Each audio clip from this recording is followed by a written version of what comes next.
Shalom, Rock Rovers yang diberkati Tuhan. Saya Daniel Alexander dari Nabire. Oleh kemurahan Tuhan, saya tiba di Jayapura kemarin sore. Baik, mari kita belajar firman Tuhan. Saya akan baca dari surat 3 Yohanes. Kiranya embun pagi ini sungguh-sungguh jadi embun yang menyegarkan dari surga buat kita semua. Yang sedang marah, embun ini menjadikan kita tidak marah lagi. Yang sedang gelisah dalam hidup, embun surgawi, embun pagi ini membuat kita punya pengharapan. Yang alami jalan buntu, yang sedang tertekan hidupnya, biar embun pagi ini menjadikan kesegaran buat roh dan jiwa kita, supaya kita bisa segar kembali menghadapi tantangan di depan. Yang sedang sakit, embun ini menyembuhkan buat kita semuanya. Yang sedang susah, embun ini menghiburkan kita semuanya. 3 Yohanes ayat yang kedua, karena tidak ada pasalnya dalam 3 Yohanes ini, saya akan baca 3 Yohanes ayat yang kedua. Saudaraku yang kekasih, sebuah sapaan yang manis sekali. Saudaraku, Rock Lovers, ketika dunia ini sedang dalam kebencian, sulit sekali orang menyebut orang itu saudaraku. Yesus menurut Ibrani 2 ayat 11 itu mengatakan bahwa dia tidak malu mengakui kita saudara-saudaranya. Ibrani 2 ayat yang ke-11. Ketika dunia penuh kebencian, orang gak bisa menyebut lagi saudara, tapi musuh, dendam, kebencian. Inilah yang disapa oleh Yesus Tuhan kita. Kita adalah saudara-saudaranya, saudaraku. Gak cuma saudaraku, tapi yang kekasih. Pertama kali saya tiba di Papua tahun 90 bulan April yang lalu. Kaget sekali, sapaan di antara saudara-saudara kita ini adalah sobat atau ipar. Itu dekat sekali. Ayo kita mulai lagi keakraban itu di antara kita semuanya.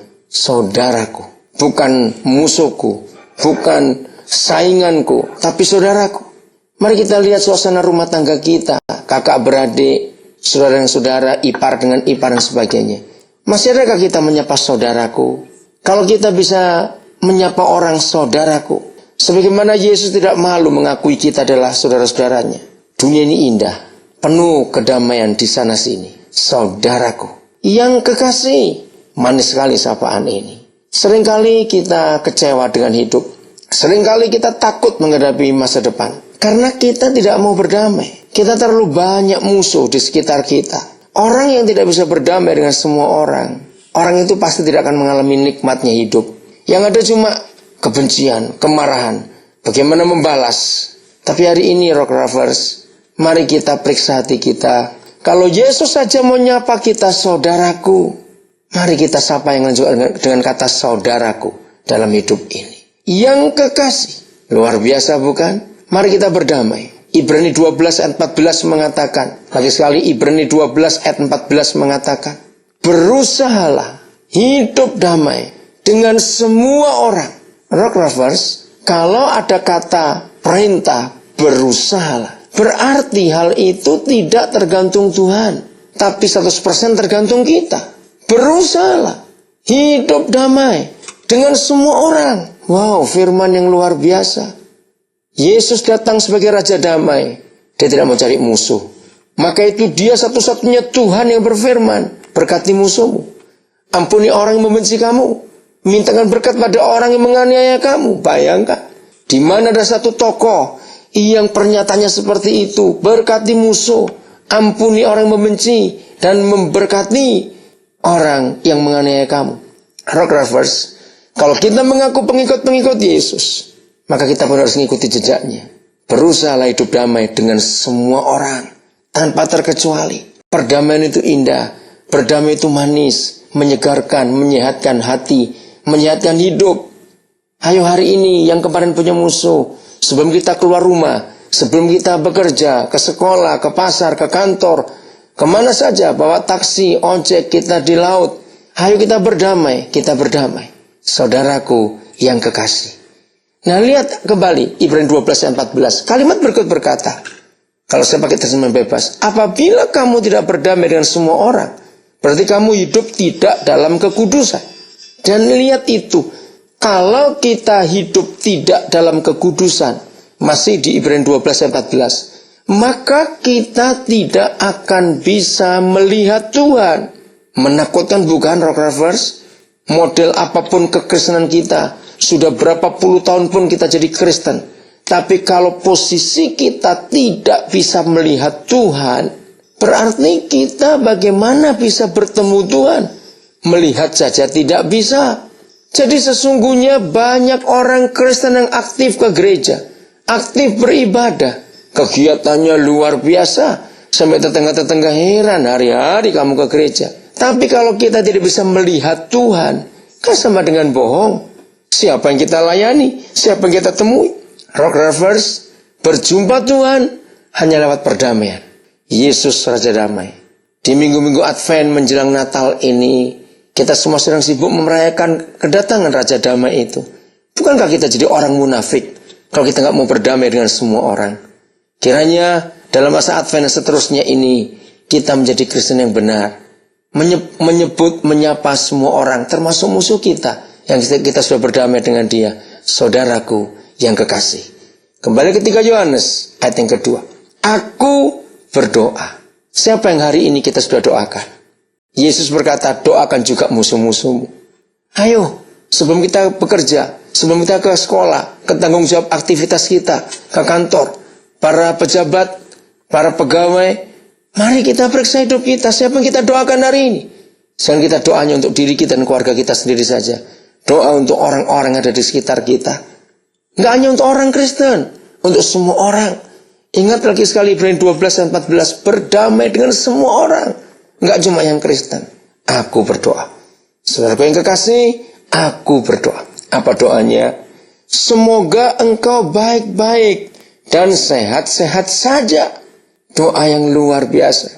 Tidak ada kata kutuk dalam hidup kita, apalagi mengutuki orang. Tidak. Yang kita doakan semoga baik-baik dan sehat-sehat saja dalam segala sesuatu. Wow, doa yang luar biasa. Bukan minta uang, bukan minta sukses, bukan minta ini, tapi doa semoga kita baik-baik dan sehat-sehat saja. Apa gunanya uang banyak? Apa gunanya kedudukan tinggi kalau kita nggak sehat? Apa gunanya kekayaan melimpah, tapi di rumah kita tidak bisa baik? Apa gunanya semuanya itu? Maka itu doa yang benar untuk saudara yang kekasih adalah doa semoga kita semua baik-baik dan sehat-sehat saja. Rock Rovers, makin hari kita melihat penyakit makin aneh-aneh. Makin hari kita tahu sehat itu mahal, berobat itu mahal, ke dokter itu mahal, ke rumah sakit itu mahal. Maka itu doa ini luar biasa. Doa supaya kita semua baik-baik dan sehat-sehat saja. Penting sekali untuk itu. Nah, bagaimana kita bisa mencapai dalam kondisi baik-baik dan sehat-sehat saja? Kalimat yang berikut ini manis sekali firman ini. Jiwamu sama seperti jiwamu baik-baik saja. Mengapa firman Tuhan menyatakan bahwa sumber kesehatan dan sumber keadaan begitu pada jiwa, bukan pada fisik? Salah. Fisik kita itu sangat tergantung dengan jiwa kita, Rock Rovers. Di dalam jiwa kita ada 3 unsur lagi. Pikiran, perasaan, dan kemauan. Nah, kalau 3 hal ini baik-baik saja, pasti tubuh kita sehat. Masih ingat Amsal 17:22? Hati yang gembira adalah obat yang manjur. Nggak cuma sekedar obat, tapi obat yang manjur. Nah, hati itu berkata jiwa. Orang yang jiwanya tidak tenang, penuh kemarahan, penuh ketakutan, kekhawatiran, iri hati, itu pasti sulit tidur. Dan orang yang sulit tidur itu pasti tidak sehat. Mari kita periksa diri kita sebelum kita bertugas dalam semua aktivitas kita hari ini. Jiwa kita pagi ini bagaimana? Lagi sekali ada 3 unsur dalam jiwa kita. Pikiran, kita periksa. Apa yang kita pikirkan? Filipi pasal 4 ayat 8, Rock Rovers, itu bagus sekali. Begini Tuhan berkata kepada kita untuk pikiran kita lewat Filipi 4 ayat 8. Maka akhirnya saudara-saudaraku, semua ini yaitu yang baik, yang manis, yang sedap didengar, yang patut dipuji, dan sebagainya. Nanti kita lihat ayat itu bagus sekali. Semua itu pikirkanlah. Anak-anak muda, apa yang kalian pikirkan pagi ini? Jangan membiarkan pikiranmu dikacaukan